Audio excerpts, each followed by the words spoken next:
President making a speech in Pittsburgh today, and I've got to assume that he went off script because he said this. And we're building a wall on the border of New Mexico. And we're building a wall in Colorado.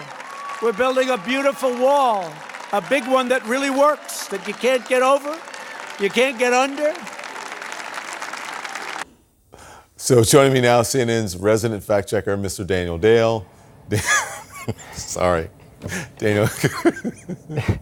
All right, facts first. Colorado isn't on the border with Mexico. Is not. So obviously the border wall isn't being constructed in Colorado unless there's something we don't know. But we do know that the current status of Trump's border wall. What do we know about it? Is anything new being constructed?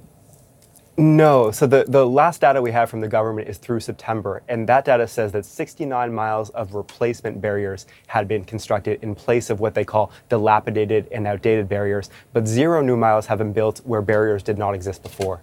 Okay. So he told another one of his, what you call his Sir, S-I-R, Sir stories today.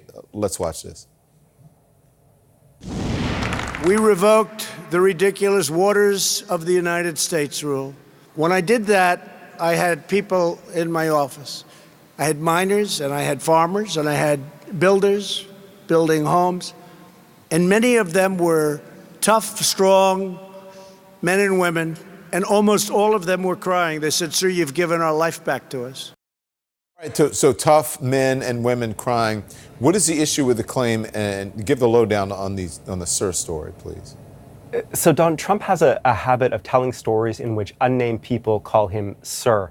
And through my fact checking, I've found that almost all Sir stories are false in some way. The word Sir is a tell, like in poker. Now, there's a subset of Sir story that involves crying people. These are usually big, burly, tough, muscular, strong, central casting men who, in private, in some setting, approach Trump, call him Sir, and then profusely thank him while crying for saving the country or saving their life. Now, these are hard to fact check because he situates most of them backstage or in places where there are no witnesses. But in this case, the waters of the United States signing, we actually have video. This was an event that was filmed by the White House and others.